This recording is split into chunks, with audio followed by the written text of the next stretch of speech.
ఈ దినమునకు ఏర్పాటు చేయబడినటువంటి వాక్య భాగము ఆదికాండము 1వ అధ్యాయము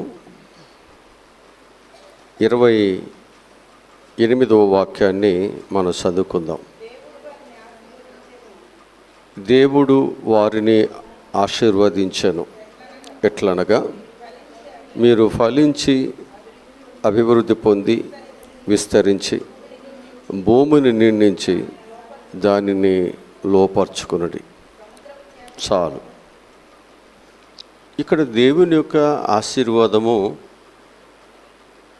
దేవుడు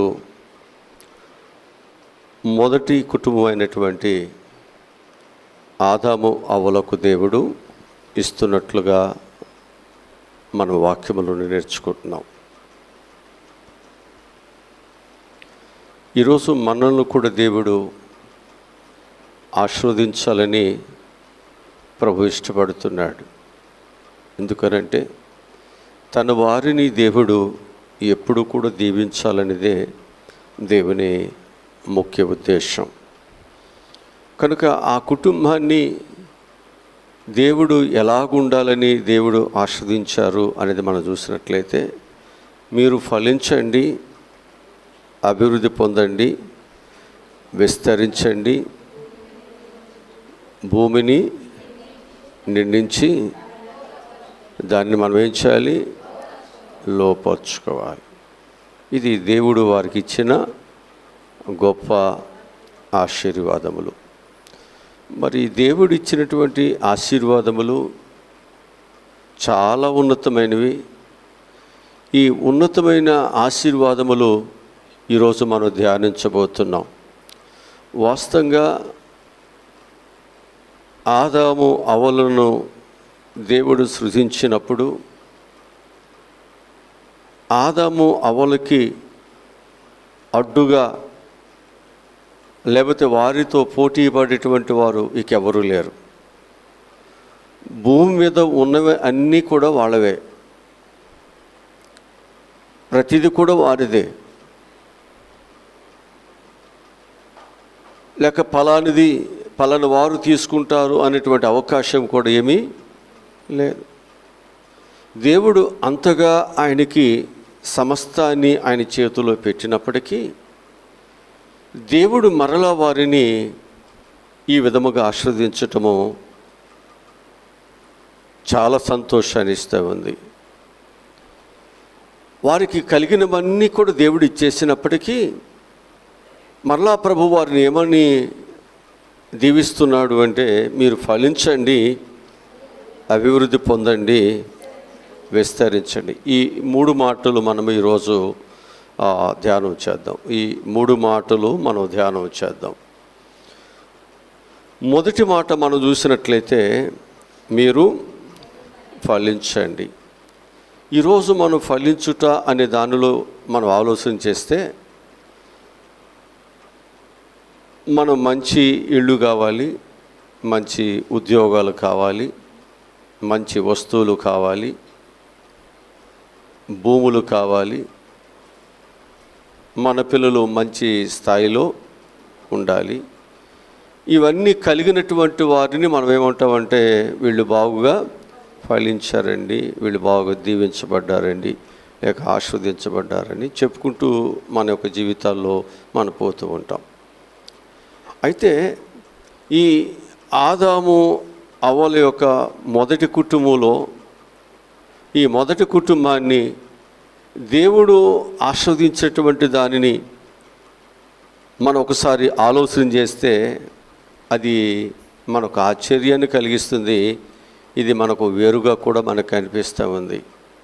మన ఆలోచనలకు దేవుని ఆలోచనలకు వేరుగా ఉంటాయి కదా. మన తలంపులకు దేవుని తలంపులకు వేరుగా ఉంటాయి. మన తలంపులు వేరు, దేవుని తలంపులు కూడా వేరుగా ఉన్నాయి. మన తలంపులు ఎంతవరకు కూడా భూ సంబంధమైన తలంపులుగా ఉంటాయి, దేవుని తలంపులేమో పరసంబంధమైన తలంపులుగా ఉంటాయి. కనుక దేవుడు ఇచ్చేటువంటి ప్రతి ఒక్క ఆశీర్వాదము అది పరసంబంధమైనదై జ్యోతిర్మయుడగు దేవుని యొద్ద నుండి మనకు అనుగ్రహించబడేవి. కనుక దీనిలో దేవుడు చెప్పే మొదటి మాట ఏంటి అంటే, మీరు ఫలించండి. ఈ ఫలించండి అనే దానిలో నేను కొన్ని మాటలు బైబిలు వాక్యాల నుండి మీకు చూపిస్తాను. ఒకవేళ ఈ విధమైనటువంటి ఫలభరితమైన జీవితము మనలో లేకపోతే మనం ఫలించిన వారిని కాదు అనేటువంటి దాన్ని ఆలోచించి తిరిగి మనము ఏ విధంగా ఇప్పటి వరకు మనం ఫలించామో ఇది దేవునికి ఇష్టమైనది కాదు, కనుక ఇప్పుడు మరలా నేను దేవుని వాక్యం ఏదైతే చెప్తుందో ఆ విధంగా నేను ఫలించాలి అనేటువంటి ఒక తీర్మానంతో ఈ వాక్యాన్ని మనము నేర్చుకోవాలి, వినాలి. ఓకేనా? ముందు మొదటి మాట వెలుగు ఫలము. మొదటి మాట ఏమిటంటే వెలుగు ఫలము. రక్షించబడిన ప్రతి ఒక్క బిడ్డ, అంటే ఒక పాపములో నుండి, ఒక చీకటిలో నుండి, దేవునికి విరోధమైనటువంటి బ్రతుకుల నుండి మనం దేవుని దగ్గరకు వచ్చిన తర్వాత మనం ఫలించాలి అంటే మనం చేయాల్సింది ఏమిటి అంటే, మనము వెలుగు ఫలములు కలిగి మనం ఉండాలి. ఏ ఫలములు కలిగి? వెలుగు ఫలములు కలిగి మనం ఉండాలి. వాక్యమును చూద్దాం. ఎపిసిలకు రాసిన పత్రిక 5వ అధ్యాయము 9వ వాక్యాన్ని చదువుదాం. వెలుగు ఫలము సమస్త విధములైన మంచితనము, నీతి, సత్యమనే వాటిలో కనబడుతున్నది. ఇక్కడ 3 విషయాలు కనిపిస్తున్నాయి. వెలుగు ఫలం అంటే ఏమిటని చెప్పారు? మంచితనము, నీతి, ఈ 3 ఉండాలి మనం ఫలిస్తున్నాము అంటే. క్రైస్తవునిగా, దేవుని నమ్ముకున్నవారుగా, బాప్తిస్మము తీసుకున్నవారుగా, దేవుని కొరకు నేను జీవిస్తున్నాను అని చెప్పుకునేటువంటి వారు మనము, దేవుడు చూస్తాడనమాట. ఎలా మనం ఫలిస్తున్నామో దేవుడు చూస్తున్నాడు. ఒకవేళ దేవుడు చెప్పినట్లుగా ఈ 3 మనలో లేకపోతే ఏంటిదవి?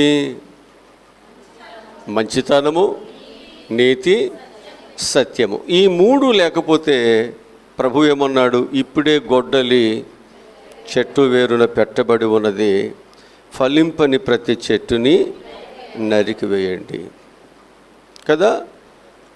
ఫలములు దేని దాన్ని నరికివేయమన్నాడు.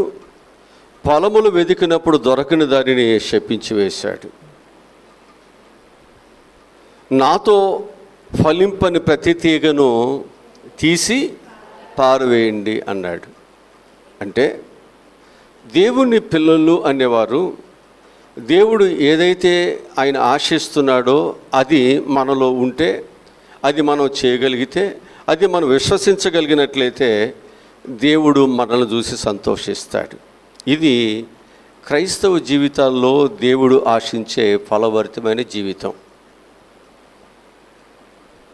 మనము ఇది కాదు.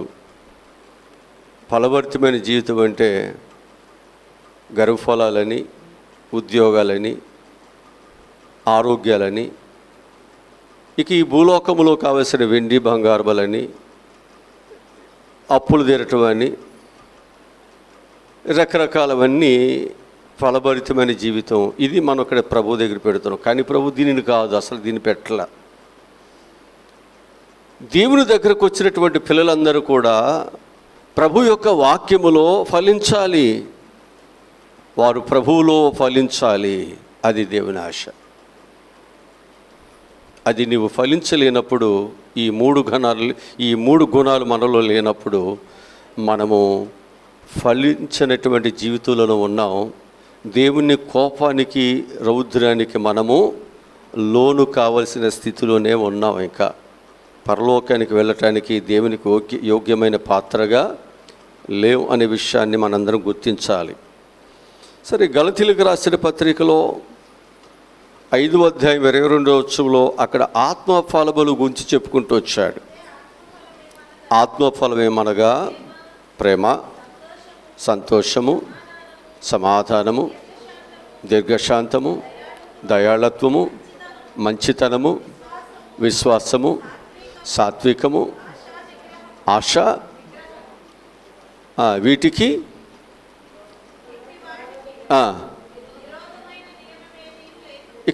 వీటికి విరోధమైన నియమము ఇక దైవ సన్నిధిలో ఇంకెక్కడ కూడా లేదు. అలా ఉన్నటువంటి వారందరూ కూడా దేవుని ఆశీర్వాదములతో ఫలభరితముగా ఉన్నవారే. హల్లెలూయా. ఇక్కడ మనం ముందు చదువుకున్నప్పుడు వెలుగు ఫలములు 3 చెప్పారు. ఇక్కడ ఆత్మఫల విషయంలోకి వచ్చేసరికి ఇక్కడ 9 చెప్తున్నారు.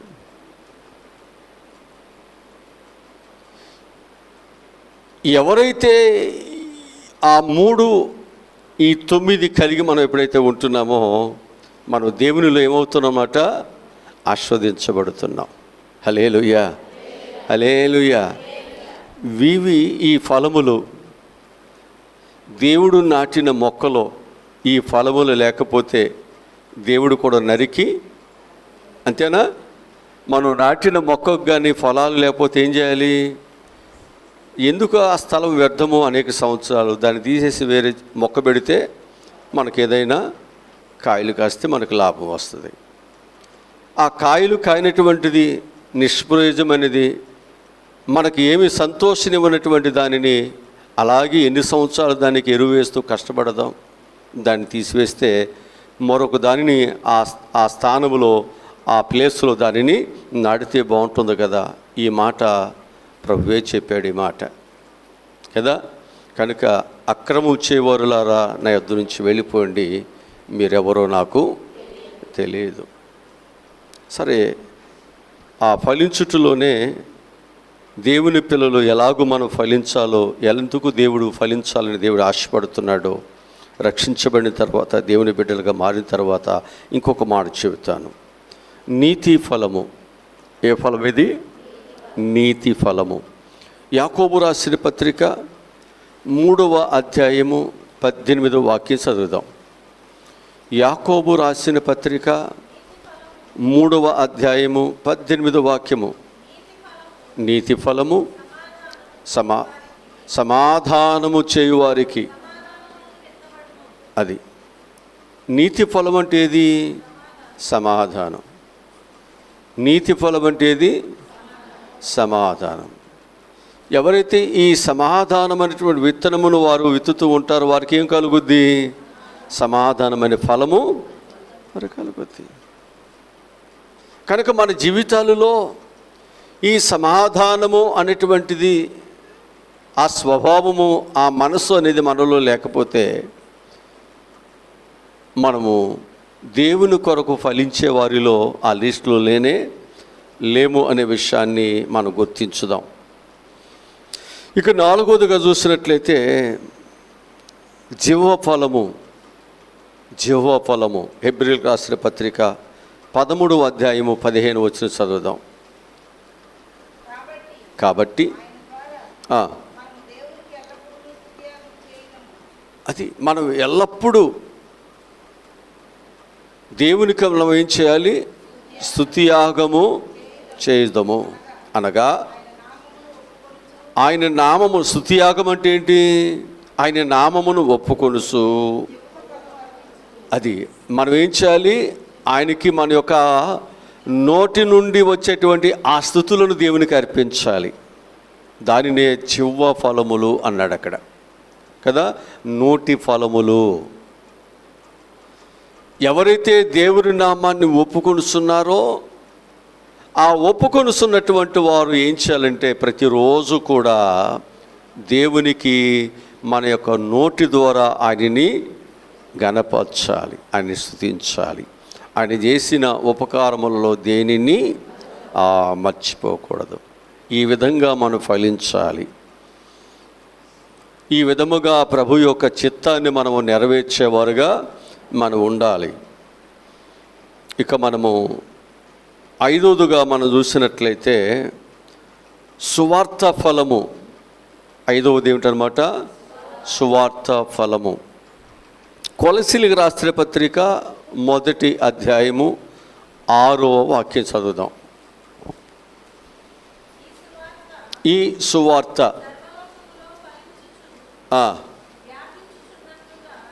ఎక్కడ? ఈ సువార్త ఏం చేయాలి? సర్వలోకములో ఫలించాలి, వ్యాపించాలి. ఓకే, దేవుని సువార్త అనేటువంటిది ఫలించాలి, వ్యాపించాలి.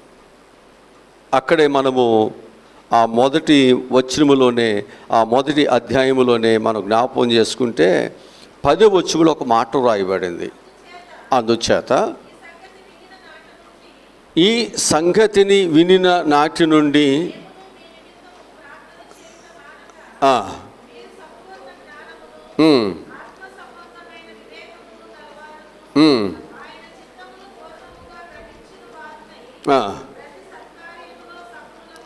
అది మనం ఏమవుతున్నామంటే, ఆ సువార్త ఎప్పుడైతే మనము సువార్త అందిస్తున్నామో, ఆ సువార్త విన్నటువంటి వారందరూ కూడా ఏమవుతారు? ఆ విన్నటువంటి వాక్యాన్ని బట్టి వారు నడుచుకోవటం ప్రారంభిస్తారు. ఇప్పుడు దానిని బట్టి వారు ఏమవుతున్నారు? వారు ఆ సువార్త వినుటి బట్టి వారు ఏమవుతున్నారు? మంచి పనులు చేయవారుగా మారారు, జ్ఞానవంతులుగా మారారు. చెడు పనులు చేయకుండా, చెడు ఆలోచనతో లేకుండా, చెడు స్నేహాలు చేయకుండా, చెడు సంబంధమైనటువంటి గుంపులో ఉండకోకుండా వారు దేవుని కొరకు ఒక మంచి మార్గాన్ని దేవుడు ఏదైతే వారికి అప్పగించారో ఆ మార్గంలో వారి ప్రయాణము చేయవారుగా ఉన్నారు. కనుక మనం ఏం చేయాలి? సువార్తను అనేకులకు అందించాలి. సువార్త అందించకపోతే, నీ సాక్ష్యాన్ని చెప్పకపోతే, నీ విన్నటువంటి నీ రక్షణను గూర్చి లేకపోతే దేవుని గూర్చి నువ్వు చెప్పకపోతే, ఒక వ్యక్తి ఎలాగూ మంచివాడుగా మారుతాడు. ఆ వ్యక్తి ఏ విధముగా ప్రభు బిడ్డగా అతడు మారటానికి అవకాశం ఎలా ఉంటుంది? కనుక మనం ఏం చేయాలంటే, ఏ సువార్తనైతే మనం విని రక్షించబడ్డామో ఆ సువార్త బూదిగంతముల వరకు కూడా వ్యాపించాలి అంటే మనం ఏం చేయాలి? ఆ సువార్త వ్యాపించడానికి తగినటువంటి పని మనం చేయాలి. సాధకముగా మనం ఉండాలి, ఒక పరికరాలుగా మనం ఉండాలి. అలా నువ్వు లేకుండా, సువార్త పట్ల భారము లేకుండా, నీ రక్షణ పట్ల భారము లేకుండా, నశించిపోతున్నటువంటి ఆత్మల పట్ల భారము లేకుండా మనం ఉన్నట్లయితే మనము ఫలించిన వారిమి కాదు. మనం ఫలించిన వారిమి కానే కాదు. అర్థమవుతుందా? ఫలించటం అంటే ఏంటో నేను చెప్పేది. ఓకే, ఇంకొక మాట చెప్తాను. 6వ మాట ఏంటంటే, రోమీయులకు రాసిన పత్రిక 6వ అధ్యాయము 22వ వచనములో పరిశుద్ధ ఫలముల గురించి చెప్తున్నాడు అక్కడ. అయినను ఇప్పుడు పాపము నుండి విమోచించబడి దేవునికి దాసులైనందున, అది ఇప్పుడు మనము పాపము నుండి విడుదల పొందిన తర్వాత మనం ఎవరికి దాసులు అవుతున్నాం? దేవునికి దాసులు అవుతున్నాం. ఇప్పుడు దేవునికి దాసులైన తర్వాత మనం ఏముండాలి మనలో? అది పరిశుద్ధత. ఆ పరిశుద్ధతే నీకు ఫలము. చూసారా? ఆ పరిశుద్ధత కలిగినటువంటి వారి యొక్క జీవితంలో వచ్చే ఆశీర్వాదం ఏంటంటే నిత్య జీవము. ఈ పరిశుద్ధత లేకుండా దేవునికి ఇష్టలై ఉండుట అసాధ్యమే కదా. కనుక మనం రక్షించబడుతున్నావు, కానీ పరిశుద్ధత మనలో లేకుండా పోతుంది. ఈ పరిశుద్ధత అనేటువంటి ఫలము లేకపోతే నిత్య జీవానికి ఎలా వెళ్తాం? నేను పరిశుద్ధును కనుక మీరును. ఆ పరిశుద్ధత పొందుకోవటానికే దేవుని యొద్దకు వచ్చాం. ఆ ఫలము దేవుని నుండి మనకు రావాలి. ఈ పరిశుద్ధత లేకపోతే మనలో ఏ ఫలము లేదు, పరిశుద్ధత అనే ఫలము లేదు.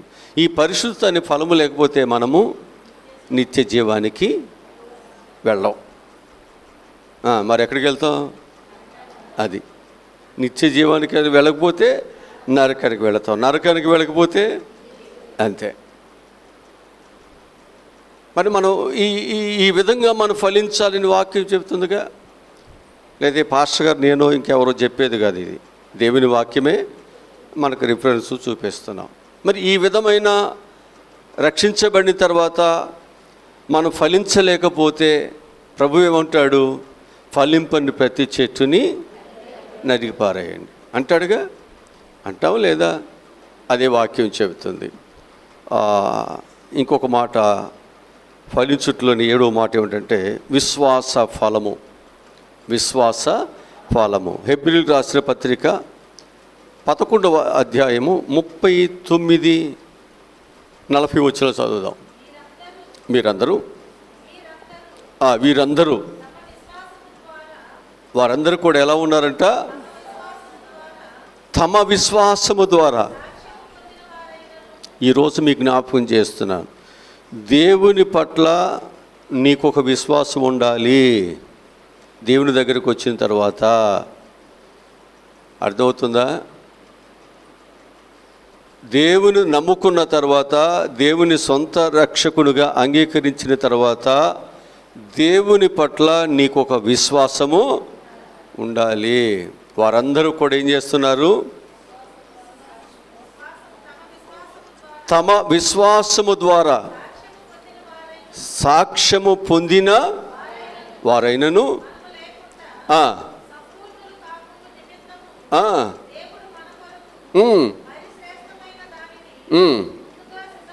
అది శ్రేష్టమైన దానిని ముందుగా సిద్ధపరచను గనుక వీరు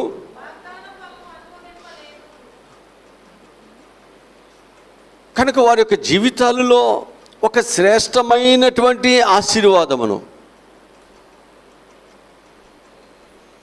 వారు పొందుకోవటానికి దేవుడు వారిని పిలిచినప్పటికీ వారు ఏం చేయలేదంట? దానిని అనుభవించలేదు.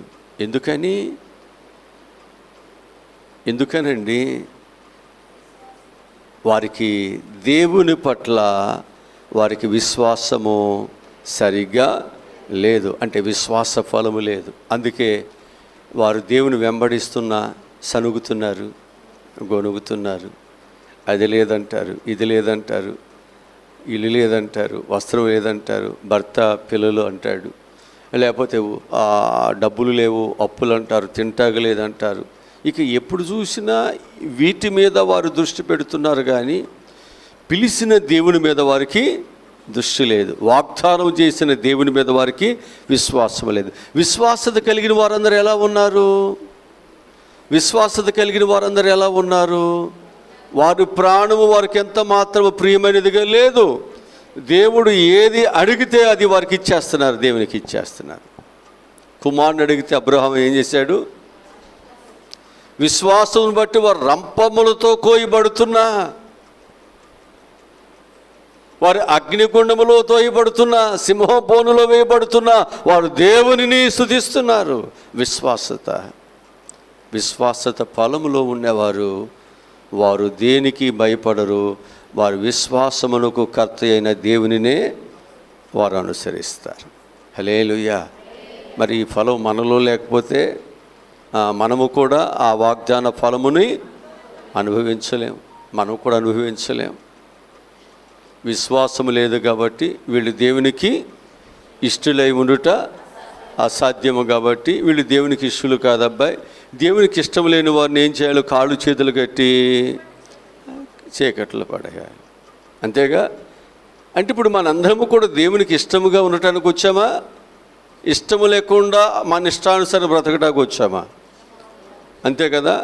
ఆయనకి ఇష్టమైన జీవితాన్ని జీవించటానికి మనం అందరం కూడా బాప్తిసం తీసుకుని ఆయన బిడ్డలుగా మారాం. ఇప్పుడు ఆయన ఏదైతే మన నుండి ఆశపడుతున్నాడో అది మనందరము పాటించాలి, అది మనం చేయాలి. రేపు దేవుడు ఆ అంజూరపు చెట్టుని వెదికినట్లు మనలో కూడా ఫలములను వెతుకుతాడు. ఖచ్చితంగా వెతుకుతాడు. వెతికినప్పుడు ఫలములు లేకపోతే ఏమంటాడు?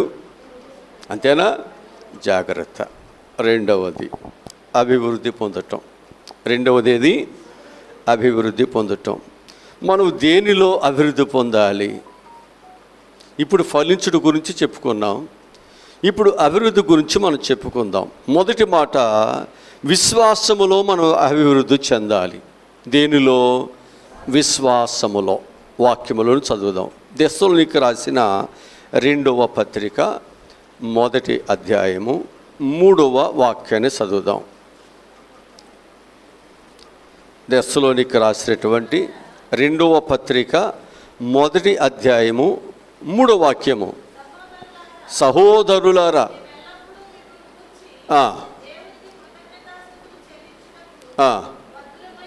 బద్ధులమై ఉన్నాము, ఇది యుక్తమే. ఎలాగనగా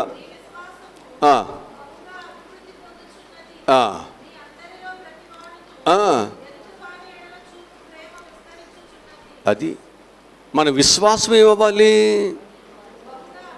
అది బహుగా, అసలు మన విశ్వాసం బహుగా అభివృద్ధి చెందాలని ఎప్పుడైనా ప్రార్థన చేసావా? అసలు విశ్వాసం ఉందో లేదో చూసుకున్నావు ఎప్పుడన్నా?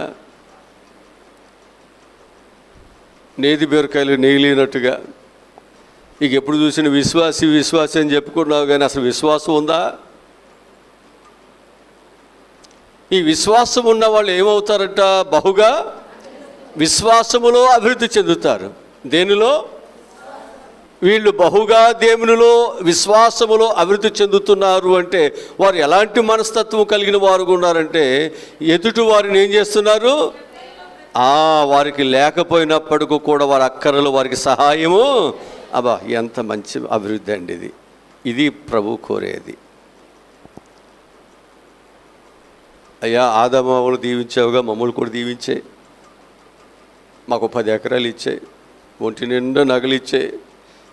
ఇక వచ్చిన కాడి నుంచి ఇక ఇదే డీమార్ట్లోకి వెళ్ళి కానీ అన్నీ కొనుక్కున్నట్టు, కొట్లోకి వెళ్ళి కానీ ఆ లిస్ట్ అంతా చెప్పినట్టు ఇక్కడికి వస్తే ఇక అదే లిస్టు. ఇది తప్ప మనకి ఇంకొక ఆలోచన రావట్లా. చాలామందికి వారి ఆలోచన తప్ప వారి ఎదుటి వారి ఆలోచన తెలియట్లా. తల్లిదండ్రులకి పిల్లల ఆలోచన తెలియట్లా, పిల్లలకి తల్లిదండ్రుల ఆలోచన తెలియట్లా. అందుకే సమస్యలు, అందుకే అనేకమైనటువంటి తల్లిదండ్రులకు వ్యతిరేకమైన నిర్ణయాలు, అందుకే తల్లిదండ్రులు పిల్లలకు వ్యతిరేకమైన నిర్ణయాలు. తెలియట్లా, మనకి తెలియని పరిస్థితుల్లో మన జీవితాలు ఉన్నాయి.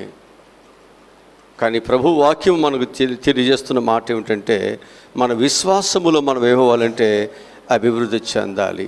ఆ విశ్వాసంలో అభివృద్ధి చెందిన వారు ఏం చేస్తారంటే ఎదుటి వారిని ప్రేమిస్తారు. ఆ ప్రేమలో ఎవరైతే అవసరతలో ఉన్నవారో వారికి సహాయము చేతులు వారు విస్తరిస్తారు. సారేపతి విధవరాలు తనకు లేని స్థితిలో కూడా ఆ ఎదుటివారు సహాయముని అడిగినప్పుడు ఏం చేసింది? తను ఉన్న దానిలో మొదటి దాన్నే కోరితే మళ్ళీ మొదటిదే తీసుకెళ్ళిచ్చింది. మనమైతే ఎన్ని మాటలంటాం. నాకే లేగజేస్తుంటే పాస్టర్ గారు ఎప్పుడు చూసి ఏమని అంటాడు, దానికి ఇమ్మంటాడు, దీనికి ఇమ్మంటాడు, నేను ఎక్కడ తెచ్చేవను, నా స్థితి అంతా దేవునికి అని సమర్థించుకుని మన విశ్వాసతలో అలాగే అణగదొక్కబడుతున్నాం. మన విశ్వాసతలో ఎదగట్లా. ఎందుకనంటే దేవునికి ఇచ్చినవాడు దరిద్రుడు కాదు. దేవునికి ఇచ్చినవాడు ఎప్పుడు కూడా అతడు తక్కువ చేయబడలా. దేవునికి ఇచ్చినవాడు లాభప్రాప్తుడుగానే ఉన్నాడు. ఆ ఇచ్చే విషయాల్లో ఏమన్నాడు అంటే, అభివృద్ధి చెందే విషయాల్లో వారు పిడికిడి విత్తనములు పట్టుకుని వాడు వెదజల్లినప్పుడు ఏం చేశాడంట? విస్తారమైన పంటను ఆయన కోసాడు. సంతోషమైన పంటను కన్నీటితో విచ్చినప్పుడు సంతోషమైన పంట. దేవుని కొరకు మనం ఎప్పుడైతే విశ్వాసతలో అభివృద్ధి చెందుతున్నామో ఆ విశ్వాసతలో నుండి మనకు ప్రేమ కలుగుతుంది.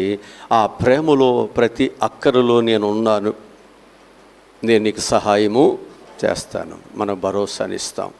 ఇది ఏమంటాం? అభివృద్ధి అంటాం కదా. రెండవ దానిలో మొదటి మాట అభివృద్ధిలో మొదటి మాట, రెండో మాట అభివృద్ధిలో రెండో మాట. ప్రేమలో అభివృద్ధి చెందాలి. దేనిలో అభివృద్ధి చెందాలి? మనము ప్రేమలో అభివృద్ధి చెందాలి. మొదటి దెస్సలోనికి రాసిన పత్రిక 3వ అధ్యాయము 13వ వాక్యాన్ని చదువుదాం. మరియు మన ప్రభువైన యేసు తన పరిశుద్ధులందరితో వచ్చినప్పుడు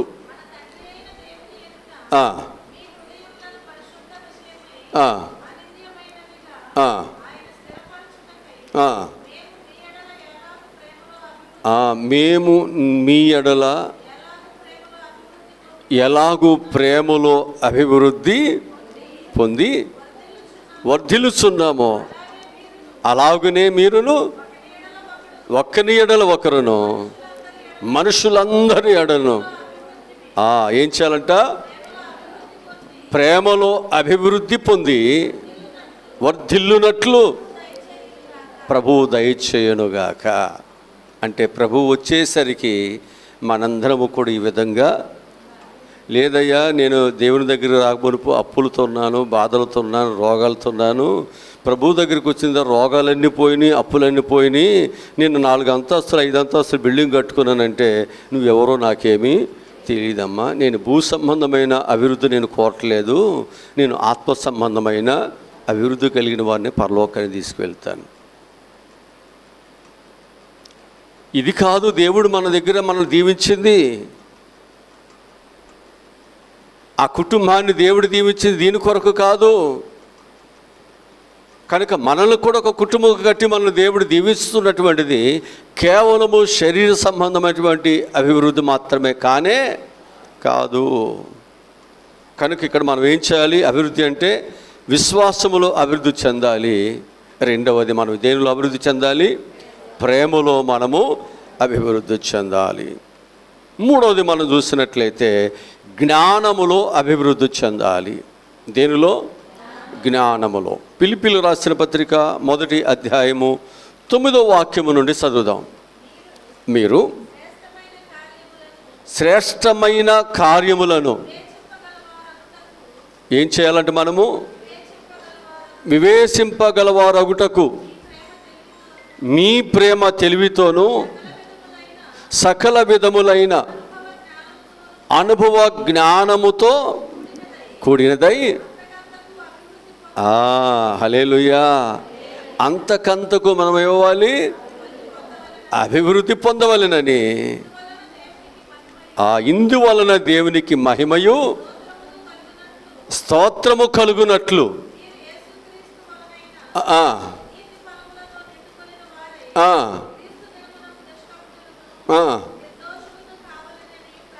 అది ఆ దినం వచ్చేసరికి మనందరము కూడా ఎలా ఉండాలి? నిర్దోషులను, నిష్కపటులను మనం ఉండాలి, అనిందులుగా మనం ఉండాలి. ఆయన వచ్చేసరికి మనం ఉండాలి. ఎలా?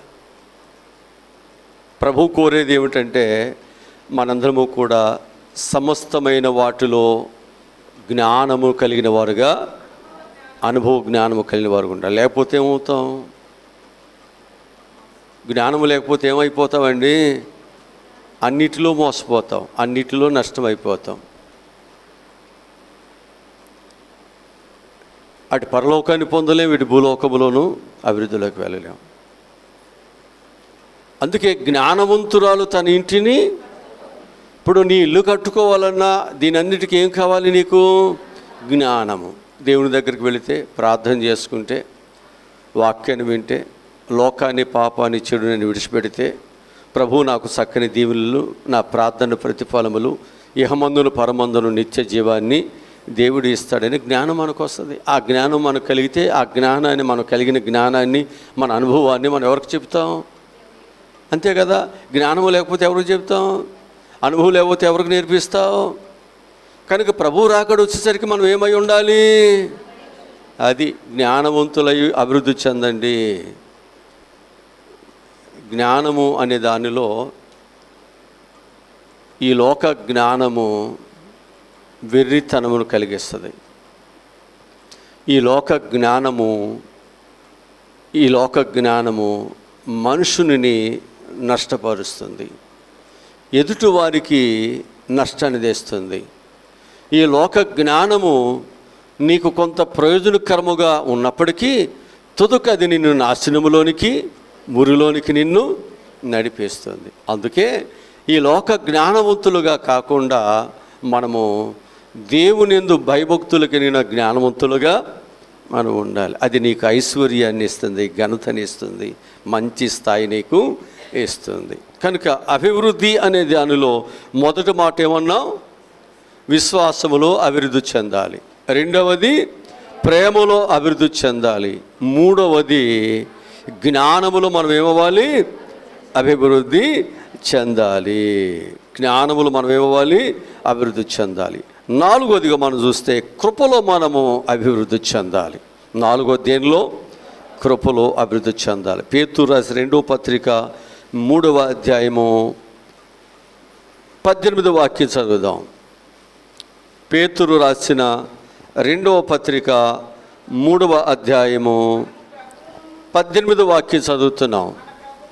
మన ప్రభువును కృపయందును జ్ఞానమందును, అది ఎవరిచ్చే, మన ప్రభు అయినా, జాగ్రత్తగా వినండి, దేవుని దగ్గరకు వచ్చిన, ఆయన స్వరక్తములో కడుగుబడిన, ఆయన శరీరమును రక్తములో పాలిభాగస్తులవుతున్న, ఆయన సహవాసములో పెరుగుతున్న మనము దేనిలో అభివృద్ధి చెందాలి, ఆయన యొక్క కృపలో. హల్లెలూయా. ఆయన కృపలో మనము అభివృద్ధి చెందాలి. ఆయన కృపలో మనం అభివృద్ధి చెందితే మనం అంటాం, అయ్యా నేను ఈ స్థితిలో కూడా నీ కృప నన్ను కాపాడుతుంది, నా భర్త నా పిల్లలు మాట వినకపోయినా నాకేం కావాలో అవన్నీ సహాయము చేస్తున్నావయ్యా అని దేవుని స్తుతిస్తాం. ఇట్లాంటి భర్తని ఇచ్చావా, ఇలాంటి పిల్లల్ని ఇచ్చావా, ఇలాంటి జీవితం ఏంటని మనం ఎప్పుడు దేవుని నిందించం. ప్రార్థనకు విరోధముగా, దేవునికి విరోధముగా మనం ఏ మాట మాట్లాడం. ఆయన కృపలో అభివృద్ధి చెందేటువంటి వారు, ఆయన కృపలో ఒకవేళ ఎక్కడ ఉన్నప్పటికీ కూడా, ప్రభువా ఇక్కడ ఉండుట నీ ఉద్దేశమైతే నేను ఇక్కడే ఉంటానయ్యా, దేవుని స్తుతిస్తూ ఉంటారు. అక్కడే ఉండి దేవునికి ఇష్టంగా బ్రతుకుతారు. ఆ పరిస్థితుల నుండి దేవునికి ఇష్టంగా జీవించడం వారు నేర్చుకుంటారు. అది అభివృద్ధి అని చెప్పారు కదా. మొదటి మాట ఏమిటంటే, మీరు ఫలించాలి.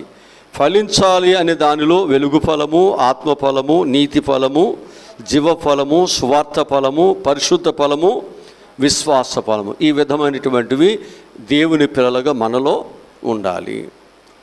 రెండవది అభివృద్ధి పొందుటలో మొదటి మాట ఏముండాలి, విశ్వాసములో అభివృద్ధి చెందాలి, ప్రేమలో అభివృద్ధి చెందాలి, జ్ఞానములో అభివృద్ధి చెందాలి. ఆ దేవుని కృపలో మనం అభివృద్ధి చెందాలి. మూడవ మాట, మూడవ ఆశీర్వాదం ఏంటంటే విస్తరించండి. మూడవది ఏంటి, విస్తరించండి. మొదటి మాట విస్తరించట్లో సంతానమందు మనం విస్తరించాలి.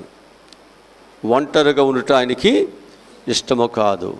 ఒంటరైన వాడు 10 వందలుగా విస్తరించాలి. ఒకవేళ నువ్వు ఒక్కరుగా నీవు దేవుని దగ్గరికి వస్తే నీవు అనేకులుగా దేవుని యొద్దకు నడిపించిన ఒక గొప్ప సైన్యముగా దేవుని నిన్ను మార్చాలి. హల్లెలూయా. ఇద్దరుగా కుటుంబముగా కట్టబడితే నీ కుటుంబంలో అనేక మంది బిడ్డలతో నీ కుటుంబం వర్ధిల్లాలి. వాక్యములను చూపిస్తాను. ఆదికాండము 9వ అధ్యాయము 7వ వాక్యం చదువుదాం. 9:7. మీరు ఫలించి అభివృద్ధి నొందుడి.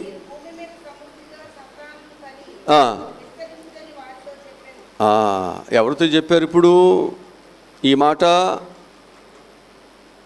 ఎవరితో చెప్తున్నాడండి? నోవహు కుమారులతో దేవుడు చెప్తున్నాడు. ఎవరితో చెప్తున్నాడు? నోవహు కుమారులతో చెప్తున్నాడు. అయ్యా ఆ కుటుంబానికి ఇచ్చాను, వారు అభివృద్ధి చెందలేకపోయారు. వారి కుటుంబాల్లో ఒకరంటే ఒకరికి ప్రేమ అనురాగాలు లేవు, ఒకరంటే ఒకరికి ద్వేషాలు. వారు ఆ విధంగా దేవుని మాట చొప్పున వారు అభివృద్ధి చెందలేకపోయారు. మళ్ళా ఈ చెడ్డవారందరినీ తీసివేసి నీతిమంతులుగా నిన్ను నేను ఏర్పాటు చేసుకుని నీ కుటుంబానికి ఈ ప్రమాదకరమైనటువంటి జలప్రాధములు తప్పించి ఇప్పుడు మీరు ఈ భూమి నిండా మంచివారుగా మీరు అభివృద్ధి చెందాలి. నీ కుటుంబంలో నుంచి మళ్ళీ ఏమి రావాలి? ఏమి రావాలి? మంచి సంతానం రావాలి. దేవుడు ఎవరికి ఇచ్చాడు ఈ అవకాశాన్ని? మరలా నోవాహుకు దేవుడు ఇచ్చాడు కదా. ఈరోజు నీ జీవితంలో, నా జీవితంలో మనం ఒక మంచి జీవితాన్ని, ఒక మంచి సంతానమును మనం సంపాదించుకోవాలి. ఒక మంచి బిడ్డలను మనం సంపాదించుకోవాలి. ఆ మంచి బిడ్డను బట్టి మనకు మంచి జరుగుతుంది. ఆ మంచి బిడ్డను బట్టి మనం ఎప్పుడు సంతోషకరముగా మనం ఉంటాం. ఆ మంచి బిడ్డలే మనకు లేకపోతే నిత్యము వారిని చూసి మనం బ్రతుకుస్తున్నామన్న పేరు మాత్రం ఉంటుంది కానీ ఏడుస్తూ ఉండాలి.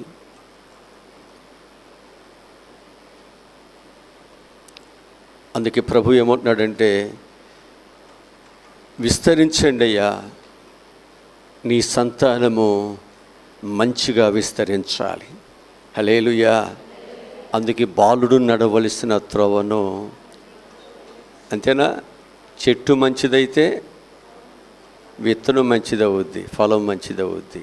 అందుకే ముందు పిల్లలు బాగుపడాలంటే అనుభవ జ్ఞానము, వాక్య జ్ఞానము, వాక్య అభివృద్ధి, దేవునికి లోబడటం, విధేయత పెద్దవారమైన మనలో రావాలి. మన నుండి మన పిల్లలు నేర్చుకోవాలి, వారికి నేర్పాలి. మనకే లేనప్పుడు ఇంకా వాళ్ళకేమి నేర్పుతాం మనం? అంతేనా? మన దగ్గర ఆ యొక్క విధేయత, ఆ వినయము, ఆ పరిశుద్ధత, ఆ ప్రేమ ఇవన్నీ మనలో లేనప్పుడు, ఆ పరిశుద్ధత లేనప్పుడు మన పిల్లలకు నేర్పగలవా? ఆలోచించండి. ఇప్పుడు ఇవన్నీ మనం చెప్పుకుంటే మనము విస్తరించే దానిలో ఉన్నామా, అసలు జీరోగా ఉన్నామా? ఇప్పుడు మనమే, ఇక పాస్టర్ గారు చెప్పొద్దు, మీకే అర్థమవుద్ది. అసలు మనం ఇప్పుడు దేవుని కలిగిన తర్వాత మనం ఎలా ఉన్నాం?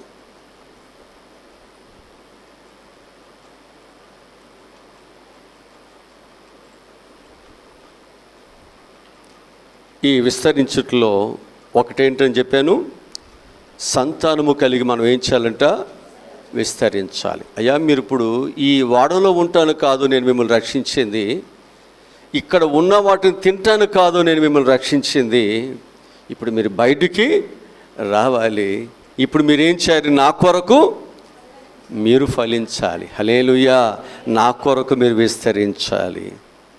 మనందరము దేవుని కొరకు విస్తరించి, ఇప్పుడు వరకు నీ కుటుంబం కొరకు, నీ బిడ్డల కొరకు రాత్రి అనక పగలనక, పగలనక రాత్రి అనక, కష్టమనక దీవారాత్రులు కష్టపడవచ్చు. ఇప్పుడు ఎవరి కొరకు చెప్పాలి? దేవుని కొరకు చేయాలి. మనం చేయాలా? చేయాలి. ఆ మనసు ప్రభువా నాకు ఇవ్వనైనా, దేవుని కొరకు పని చేయటానికి నాకు సహాయమును దయచేయండి. ఆ సహాయం చేయాలి. ఆ మనసున్నవాడు ఏం చేస్తాడో తెలుసండి, కుటుంబం కంటే దేవుని పనే ప్రాముఖ్యము. కుటుంబం కంటే, బిడ్డల కంటే దేవుని సంఘమే ప్రాముఖ్యం. ఇదే ఆశ, ఇదే కోరిక. నాలో నూతనముగా నాకు కలుగొచ్చే నాయన, నూతనముగా నాకు కలుగొచ్చే. దేవుని ప్రేమించే మంచి మనసు నాకు ఇవ్వునైనా, విరోధమైనది నాకు వద్దునైనా. రెండవదిగా మనం చూసినట్లయితే విస్తరించుట్లో వెండి బంగారములతో విస్తరించాలి. వేటితో?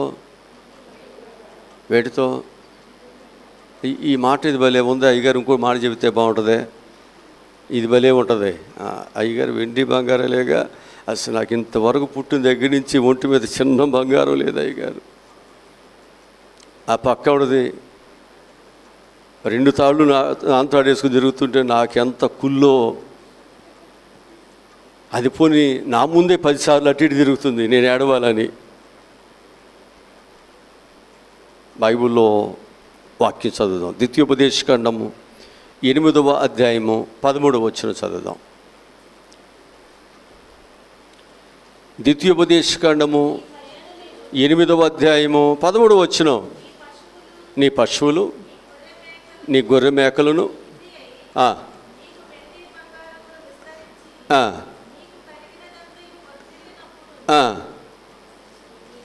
ఏమండి మనం ఏమవ్వాలి? వీటన్నిటిలో విస్తరించాలి, వర్ధిల్లాలి. వర్ధిల్ని బట్టి మనం వర్ధిల్లాలని దేవుడు చెప్పాడు. దేవునికి అన్ని దేవుడు దీవించాడు. చక్కగా నువ్వు దీవెనకరంగా ఉన్నావు. దీన్ని బట్టి అతిశయించొద్దు. దేవుని ఆశీర్వాదం నీకు వచ్చినాయి, దేవుని దీవులు నీకు వచ్చాయి. ఏం చేయొద్దు, మనము దేవునికి వ్యతిరేకంగా మన జీవితాలు ఉండొద్దండి. ప్రభువు చెప్తున్నాడు ఇక్కడ, మీరు విస్తరించిన నాయన, నీ గొర్రె మేకలు అన్నీ కూడా ఏమవ్వాలి, విస్తరించాలి. ద్వితీయోపదేశకాండ 28వ అధ్యాయంలో ఉంటాడు, మీరు లోపలికి వచ్చినా వెలుపలికి వెళ్ళినా మీ గొర్రె మేకల మందలు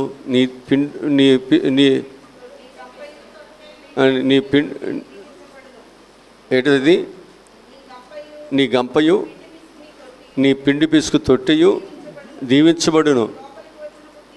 లోపలికి వచ్చిన దీవించబడదు.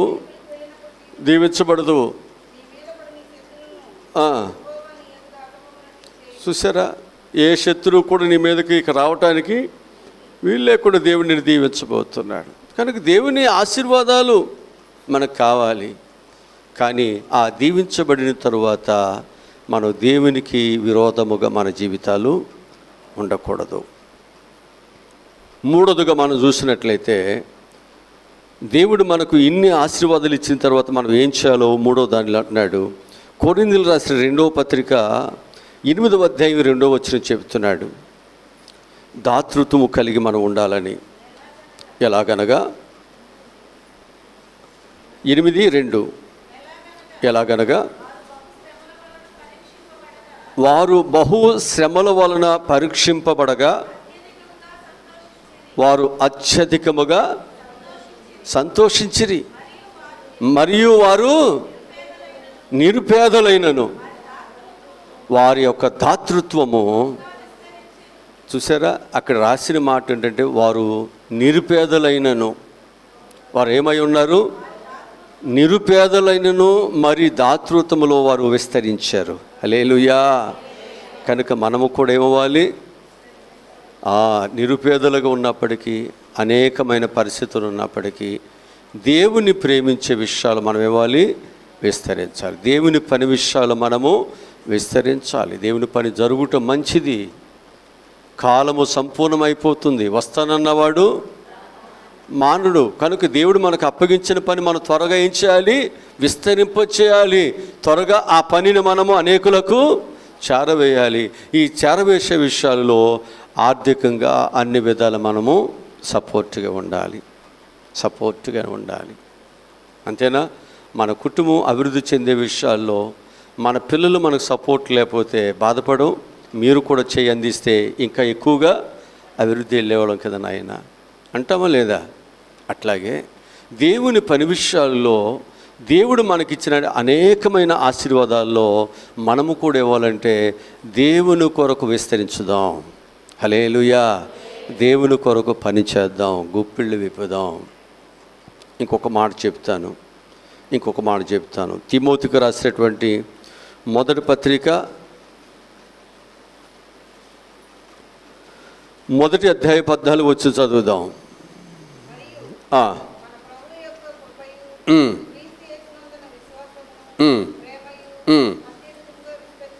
అది మనకేమవ్వాలి, మనలో విశ్వాసం అనేది దేవుని పట్ల మనకున్న ఏ ప్రేమ కృప అయితే ఉందో అది బహుగా విస్తరించాలి. మనం కలిగినటువంటి దానిని విస్తరింపజేసుకుందాం. ఒక చెంటు స్థలమో లేదా చిన్న ఇల్లు అయితే ఏం చేస్తాం, కొంచెం ఏం చేస్తాం, విస్తరింపజేసుకోండి. అంతేనా? ఒక చిన్న సంపాదన ఏం చేస్తున్నా, కొంచెం విస్తరింపజేసుకుంటున్నాం.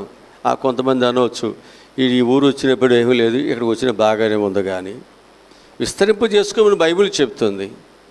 కనుక మనం విస్తరింపు చేసుకునే వాడిని చూసి ఏడవద్దు. మనం విస్తరింపు చేసుకోవటం చేత కాకపోతే, ప్రభు నేను విస్తరించాలని దేవుని పాదాలు పట్టుకుని ఏడవండి, ప్రభు మీకు సహాయమును చేస్తాడు. మనం ఎదుటివాడిని చూస్తే మనకు ఆశీర్వాదాలు లేవు. ఎదుటివాడి యొక్క అభివృద్ధిని చూసి మనం ఏడుస్తూ ఉంటే వాళ్ళ ఆస్తి మనకేమీ రాదే. మన ఏడుపు మనకు అలాగే ఉంటుంది తప్ప, మన యొక్క స్థితి అలాగే ఉంటుంది తప్ప ఏమైనా మెరుగుపడదు. అందుకే ప్రతి ఒక్కరు కూడా ఏం చేయాలంటే, నేను కూడా ప్రభువులో మనము ఏమవ్వాలి, విశ్వాసములో విస్తరించుదాం. హల్లెలూయా. విశ్వాసములో విస్తరించుదాం. యోబు గ్రంథము 1వ అధ్యాయం 10వ వచనం చదువుదాం. యోబు గ్రంథము 1వ అధ్యాయం 10వ వచనం చదువుదాం. యోబు గ్రంథము 1వ అధ్యాయం 10వ వచనం.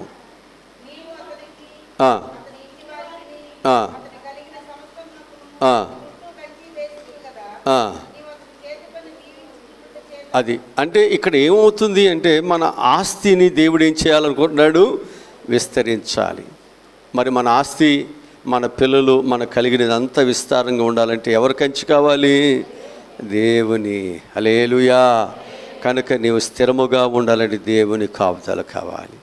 ఏ శత్రువు నీకు హాని చేయకుండా, నీ కష్టాన్ని ఎవరు దొంగిలించబడకుండా, నీ ఆస్తి ఎప్పటికప్పుడు నూరంతలుగా ఫలించాలంటే ఎవరు కావాలి మనకి? అది మనం దేవుని యొక్క కాపుదలలో విస్తరించుదాం. మన పిల్లలకి దేవుని కాపుదలలో విస్తరించాలి. మన ఆస్తికి దేవుని కాపుదలలో విస్తరించాలి. మనకు కలిగిన అన్నిటికీ దేవుని కాపుదల ఉన్నట్టుకు విస్తరించాలి. మనం అన్నిటిలో మనం విస్తరిస్తాం. అలాంటి జ్ఞానము, తెలివి దేవుడు మనకు అనుగ్రహించునుగాక. ఇప్పటికి ఎన్ని మాటలు చెప్పాను? ఫలించండి, అభివృద్ధి చెందండి, విస్తరించండి కదా. కనుక ఈ విధంగా మనం ఏమవ్వాలంటే, ఈ మాటలు మనం చెప్పుకుంటూ ఉంటే మనం ఏమనిపిస్తుంది అంటే, ఫలించండి, అభివృద్ధి చెందండి, విస్తరించండి అంటే మనం ఎంతవరకు భూ సంబంధమైన వాటినే ఆశపెడుతున్నాం. కానీ వాక్యం మనకు చెప్తున్నది ఏమిటంటే, భూ సంబంధమైనది కాదు కానీ ప్రభువులో మనందరము విస్తరించుదాం. ఆయనతో అంటకట్టబడి ఉండి బహుగా ఫలించుదాం. ఆయన వచ్చేసరికి బలా నమ్మకమైన మంచి దాసుడా, ఈ కొంచెములో నీవు నమ్మకముగా ఉన్నావు కనుక దేవుడు ఏం చేస్తాడు? నిన్ను అనేకమైన వాటి మీద నేను అధికారిగా దేవుడు చేయబోతున్నాడు. జయించిన వారిని నాతో కూడా ఉండనిచ్చేదను. ప్రభుతో దేవుడు నిన్ను నిలుపునుగాక. చిన్న ప్రార్థన చేసుకుందాం. మా ప్రభువా, మా రక్షకుడా, ఈరోజు ప్రభువా ఫలించుట అనే దాని విషయాలలో ఎప్పుడైతే మేము ప్రభు యొక్క మాట వింటామో, మా కుటుంబాలు, మా పిల్లలు, మా భర్త, మా సంఘము, మా కలిగిన అన్నీ దీవించబడతాయి. పచ్చని ఒలివ మొక్కల వలె ఉంటాం అయా. మా భార్య ఫలించు ద్రాక్ష వలె ఉంటుంది. మా పిల్లలు ఒలివ మొక్కల వలె ఉంటారు భోజన బాల చుట్టూ. అవునైనా మా కష్టార్జితం దీవించబడుతుంది. మేము దేవుని మాట వినకపోతే, ఆయనకు లోబడకపోతే, అయ్యా ఆయన మాట చొప్పున మేము పని చేయటానికి ఇష్టపడకపోతే మా జీవితాలలో అయ్యా నష్టమే, నష్టమే, నష్టమే. ఇస్కరియోతు యోత దేవుని మాట చొప్పున పని చేయటానికి పిలువబడ్డాడు. కానీ దేవుని మాటను ప్రక్కన పెట్టి తన సొంత చిత్తాన్ని నెరవేర్చుకోవటానికి ఆయన వెళ్ళి సర్వనాశన తెచ్చుకున్నాడు. గెహజీ కూడా అదే పరిస్థితి. ఆనాడు ఉన్నటువంటి శిష్యుడు ఏలీ దగ్గర రెండంతల ఆశీర్వాదాన్ని పొందుకుంటే, ఎలీషా దగ్గర శిష్యత్వం చేసినటువంటి గెహజీ మాత్రము ఏమైపోయాడు? సర్వస్వాన్ని కోల్పోయి కుష్టి వ్యాధిగ్రస్తుడిగా మారిపోయాడు కుటుంబం అంతా. ఎందుకు? అభివృద్ధి పొందటానికి నీకు ఆశ లేదు, సంపాదించుకోవటానికే. దేవునిలో అభివృద్ధి చెందాలన్న వాడేమో, అయ్యా నీ ఆత్మలో 2 పాళ్ళు నాకు ఇవ్వనైనా. ఈయనైతే దేవుని ఆత్మ కాదు, సంపాదనలో ఆయన ఆశపడుతున్నాడు. అందుకే నయమానుకున్న కుష్టి గెహజీకి వచ్చింది. అంటే నీ మనసు ఎక్కడుంటుందో అక్కడే నీ ఉంటావు. దేవుని మీద, భక్తి మీద, వాక్యం మీద, పరలోక రాజ్య విస్తరణ మీద అనేక ఆత్మలు సంపాదించాలని నీకుంటే దాని కొరకే ప్రయాసపడతావు, దాని కొరకే ఆలోచిస్తావు. అది అవసరం లేదు. ఏమి తిందుమా, ఏమి త్రాగుదమా, ఏమి ధరించుకుందాం అనుకుంటే నీకు దాని మీదే దృష్టి, ఇక దాని మీదే. ఇక దైవం మీద ఎంత చెప్పినా, ఎంత బ్రతులాడుతున్నా ఉండదు. ఇక ఈరోజు ప్రభువా, నా మనసును, మా అందరి మనసుని ఎరిగి మాతో మీరు మాట్లాడారు. మీరు మాట్లాడుతున్న ప్రతిదీ వాస్తవమైనది కనుక మేము చక్కగా ప్రభువా దేవునికి విధేయత కలిగి వాక్యం చెప్పిన ప్రకారముగా నైనా మేము కట్టబడి మా జీవితాలు ప్రభువా దేవుని రాకడలో ఎత్తబడే వరుసలు మేమందరం ఉన్నట్లు సహాయములను దయచేయండి. సంఘమే కాదు, శబ్దం ద్వారా విరుస్తున్నటువంటి గ్రామ ప్రజలందరూ, ఈ యూట్యూబ్ ఛానల్ ద్వారా వీక్షిస్తున్నటువంటి ప్రతి ఒక్క బిడ్డకునైనా నీ దీవెన ఆశీర్వాదములను సమృద్ధిగా మీరు దయచేస్తూ వారు ఫలించాలి, అభివృద్ధి చెందాలి, విస్తరించాలి ప్రభు యొక్క కృపలో. అలాంటి కృప జ్ఞానమునునైనా విశ్వాసతను పరిశుద్ధను నీ బిడ్డలందరికీ దయచేసి పరలోక సంబంధమైనటువంటి మంచి బిడ్డలుగా ప్రభువా మేమందరము కూడా నీ రాకడలో మేము ఉండటానికి సహాయములను దయచేయమని యేసు నామములో ఈ మనములు ఈ ప్రార్థనలు అడిగి పొందుకొని ఉన్నాము తండ్రి. ఆమేన్. మన పరమ తండ్రి అయిన దేవుని ప్రేమ, కుమారుడైనటువంటి యేసు క్రీస్తు వారి యొక్క దైవ కృప, పరిశుద్ధాత్మని నిత్య ఆదరణ, కాపుదల, భద్రత సదా తోడై ఉండునుగాక. ఆమేన్.